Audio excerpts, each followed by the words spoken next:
Okay, you actually, again, when I say again, you appealed to Philo and gave the misleading impression that Philo thinks that the word is not personal but a rational principle.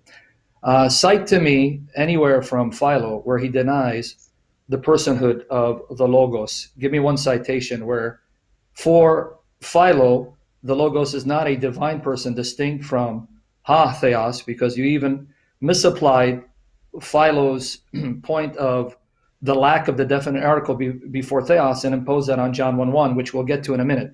But I want you, because I have Philo in front of me, I want you to cite where Philo says that word, the Logos, the Deuteron Theon, is not a divine person distinct from God. Quote him denying the personhood of the Logos.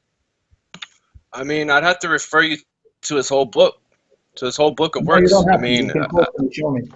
No. If you studied Philo, you have the book. That means you have no excuse. You studied it.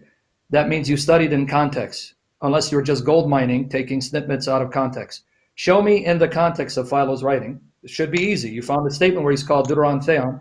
Show me where Philo yeah, says. I actually gave that in my opening statement. I gave that in my opening statement. That's what I described. I gave a direct quotation from Philo about what the Logos was and how he says that the Logos, in the quote I gave you about the article, he says that what is called God through a catachresis or an intentional abuse of language is his most ancient word.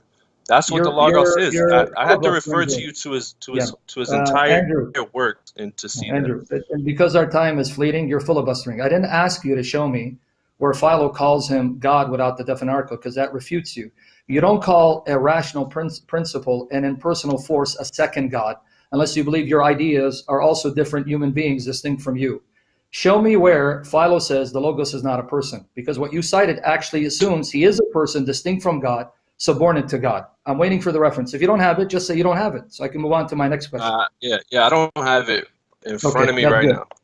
All right. Secondly, John 1:1, you tried to depersonalize the word and saying it's simply God's rational principle or his idea that then became embodied in Christ. Turn to me to John 16:25-31. Turn to John 16:25-31. Now I can read it for you, and I want your take on this because I'm going to read it. I know it's going to eat up my time, but still, this is important because I need to deal with your distortion of John. John 16:25-31. I have told you these things in Proverbs, but the time is coming when I will no longer speak to you in Proverbs, for I'll speak to you plainly about the Father. So he's going to speak plain, not metaphor, not hyperbole, not layers of spiritual meanings, which you tried to impose on John. This is now plain language that even my 7-year-old can understand. And that day you'll ask in my name, and I'm not saying to you that I shall ask the Father on your behalf, for the Father himself loves you, because you have loved me and have believed that I came from God, I came from the Father and have come into the world. As I said, I am leaving the world and I'm going to the Father. Now, before I finish the rest of it, do you know what the Greek construction is, going to the Father, specifically to the Father? You know what it says in Greek? Yeah. Greek construction? And what I just read, let me repeat it. And I'm going to the Father, the phrase to the Father. Do you know what the Greek construction is? What the words are? I mean, if you don't, just let me know so I can read, because at my time, I don't want to get my time. Yeah, go ahead. Okay. Proston patera. Remember the word proston patera. His disciples said to him, yes, now you are speaking plainly with no figure of speech. Now we know that you know everything and do not need anyone to question you. By this, we believe that you came from God. So Jesus speaking plainly and the plain words of Jesus made them realize you did come from God. So here's my question to you. Do you believe that Jesus is going to the Father was personal, that he went to the Father as a person or as an idea? Because he says, I'm going to the Father. Now, let me repeat what I'm not saying. I didn't say going back, because I know you Unitarians make a big deal that the word back is not in the Greek. Pay attention to my question. Going to the Father, did he actually go to the Father as an actual person or as an idea? He went to the Father as a person. Is he a person? Is he a person in heaven or is he an idea? Right now? Yes, when he left. Obviously, he's still in heaven unless you don't believe he's in heaven. He's a person, but what you're doing is you're failing to see the context here. What I'm doing, the context is going to refute you. Before you assume what I'm doing, so you said yes. So now here's my question to you. Since the going to the Father is personal, he went there personally, actually, not as an idea. Why then do you allegorize this first part of the sentence? Because he says, I came from the Father into the world. I'm leaving the world and going to the Father. If the leaving the world, going to the Father is an actual person that's doing it, what consistent exegetical contextual reason do you have then to depersonalize the first half of the statement, especially when he uses the same preposition pros in John 1:1, which I will get to. So now show me your consistency. The going to the Father is actual, but that first half in the same context, that's plain language. Notice, plain language, not metaphor. So don't try to allegorize or spiritualize it. He's speaking plainly. I came from the Father into the world. I'm leaving the world, going to the Father. All right. You want me to answer? I got your yes, question. Please. I'll try to answer now. Okay, please answer it to the point. No tap dancing, please. Okay, I'm not tap dancing, but here's the thing. I'm not saying you will. In case, the hour is okay. I can, like, if you're gonna let me respond, I can respond. Okay. The hour is coming when I will no longer speak to you in figures. What you're saying is that one verse later, now all of a sudden that's the time he was talking about. No, and he's still speaking in figurative language now. His disciples say in verse 29. Yes, now, if you're going to let me respond, let me respond. You keep talking over me. It's not going to work like that. That's not how conversations work. Hey, Sam, let him respond, Sam. Let him respond. No, Mark, I'm just hoping that he doesn't ignore that. Peter, you are speaking Okay, plainly. Just let me talk, and we'll figure it all out. We'll hash it out, all right? We can have a separate conversation at length. No, go ahead. Figure it out, then you'll repent. All right. So he says in verse 29, his disciples say, yes, now you are speaking plainly. What Jesus tells them after that is that you don't even know, you still don't understand what I'm saying, because he says, oh, now do you believe? I'm telling you, the hour is coming, indeed has it come, when you will be scattered each to his own, and you will leave me alone. They still don't understand what he's saying, because Jesus says the hour is coming when I will tell you clearly. But at the time present, in that context, in that narrative, he's still speaking in figurative language. Jesus coming from the Father is not to be taken literally, but him ascending to the Father is to be taken literally. Okay, so thank you for just showing your inconsistency. Let me respond, and you can answer. Number one, no. Do you now believe means you finally got it now? I don't know how you're explaining Jesus's words away. I hope you don't do it with the rest of the scriptures.